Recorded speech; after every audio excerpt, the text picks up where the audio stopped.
Happy Monday, everybody. My name is Brandon Rosa, and welcome to episode 218 of the Xbox in 10 podcast, your weekly source of Xbox gaming news covered in around 10 minutes. Every Monday, this podcast covers new game releases, the previous week's gaming news, and we all learn an Xbox-related fun fact together. This show is on YouTube and podcast services around the world, so please do me a favor, subscribe in your favorite, and leave a positive review if you like the show. Xboxin10.com, no numbers, is your quick source for links to all of our podcast destinations and social media profiles we can follow at Xboxin10. To start, let's talk game releases. The big games out last week were F1 Manager 2023 and The Expanse, a Telltale series.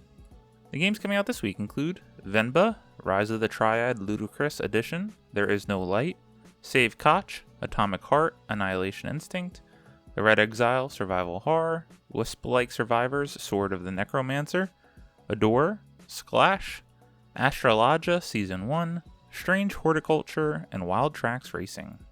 The last ever Games with Gold has been announced for August 2023.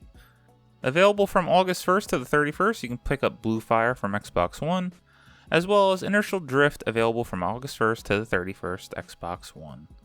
A reminder that on September 1st, Games with Gold will come to the end as Xbox Game Pass Core will be replacing Xbox Live Gold.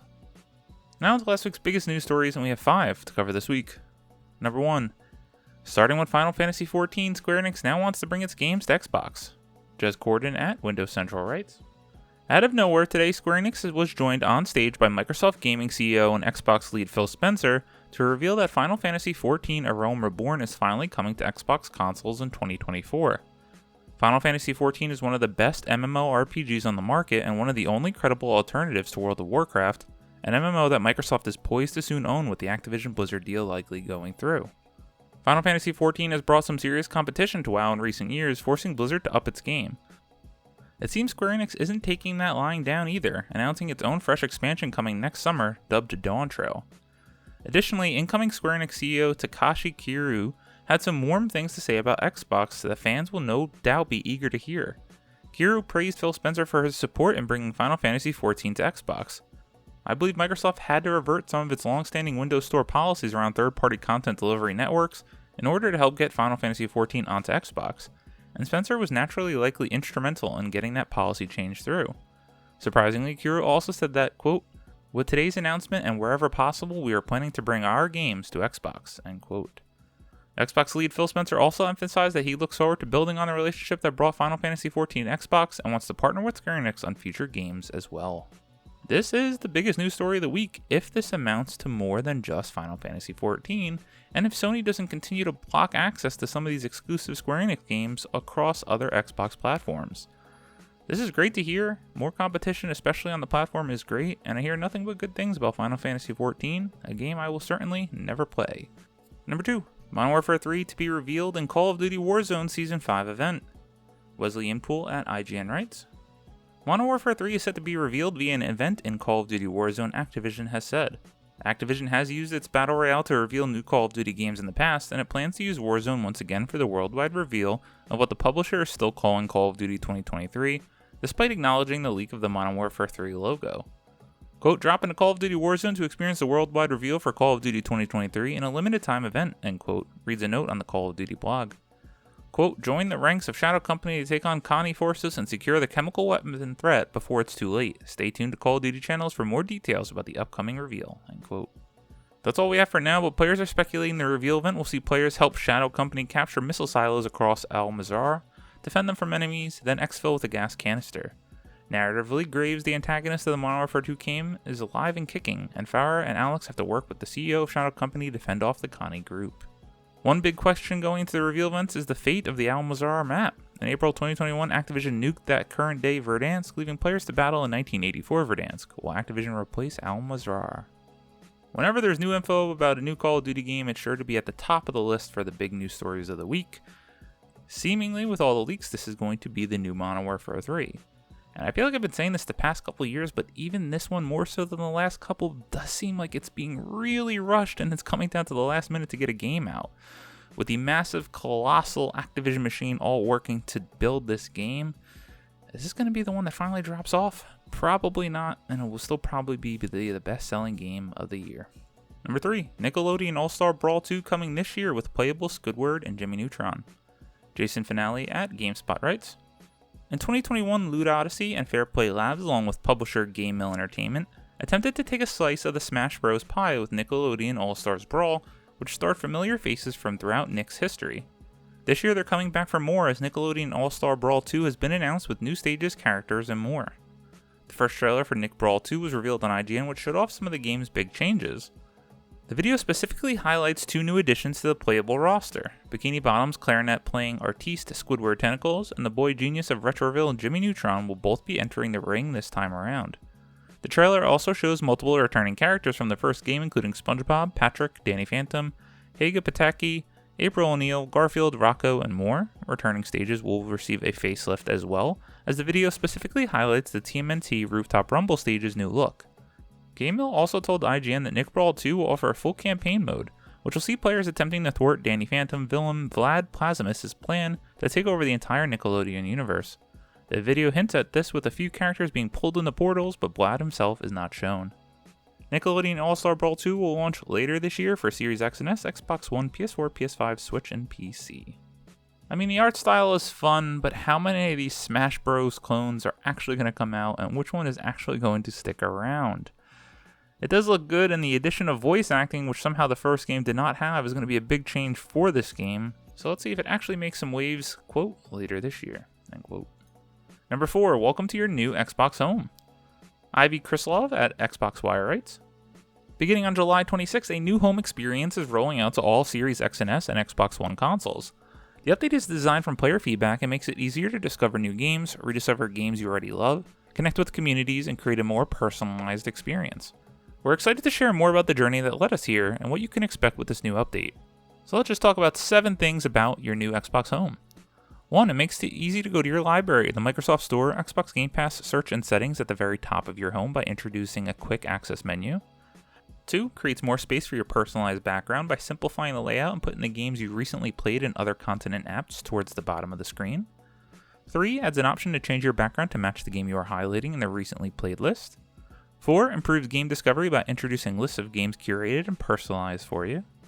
5. Allows you to customize your experience by pinning your favorite games, curated groups, and system groups like Quick Resume to home.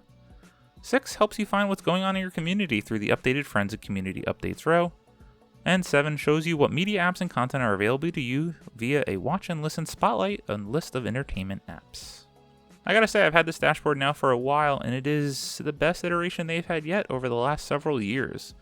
If you think back, go watch an old YouTube video of the original Xbox One UI with the Connect functionality. Oof. What a mess. I mean, I like the Connect functionality just for telling it to go to Xbox and open up the Office, which I was addicted to at the time, but it clearly didn't help with my game playing experience. This is a great step forward, and I've really liked what they've done with the dashboard and specifically the backgrounds. And number 5, Microsoft adds keyboard button mapping to some Xbox controllers. Tom West at True Achievements writes, Microsoft has rolled out a new preview build for Xbox Insiders in the Alpha Skip Ahead Preview Ring, which offers users on PC who are signed up to the Windows Gaming Preview a way to map keyboard buttons and button combinations to Xbox controllers via the Xbox Accessories app.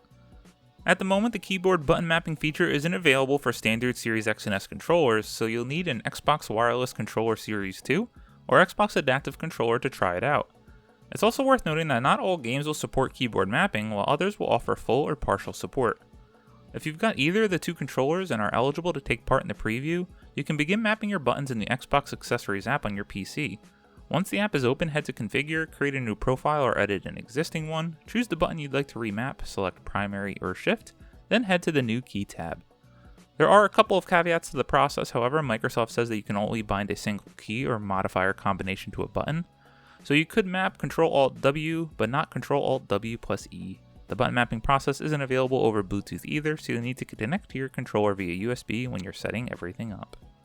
Just wanted to highlight this as this is cool as they continue to increase their functionality on their controllers and what you can really do to customize all of your settings on some of their devices.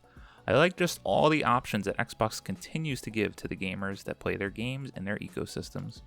As always, we end our show with a fun fact about Xbox, and let's just do a rundown of the upcoming Xbox Game Pass games coming up. Credit to TrueAchievements.com. In July, we have Venba. August is Celeste, Broforce, Everspace 2, The Texas Chainsaw Massacre, and Sea of Stars. September, Starfield, Lies of P, Party Animals, Payday 3, and Cocoon. October, The Lamplighters League, Forza Motorsport, City Skylines 2, Mineko's Night Market. In November, Thirsty Suitors and Persona 5 Tactica. To be confirmed for 2023, Humankind, Turnip Boy Robs a Bank, Spirit Tea, Galactic Air, Dungeons 4, Jasant, Little Witch in the Woods, Replaced, and Erebon Shadow Legacy. Coming soon, Solar Ash, Frog Detective The Entire Mystery, and Flock. In 2024, Persona 3 Reload, Still Wakes the Deep, Bounty Star The Morose Tale of Graveyard Clem, Herald Halbut, Lightyear Frontier, Senua Saga Hellblade 2, Flintlock The Siege of Dawn, Ghost Bike, Eiyuden Chronicle 100 Heroes, Dungeons of Hindenburg, Little Kitty Big City, Magical Delicacy, Avowed, 33 Immortals, Dead Static Drive, Tower Born, and Arc 2.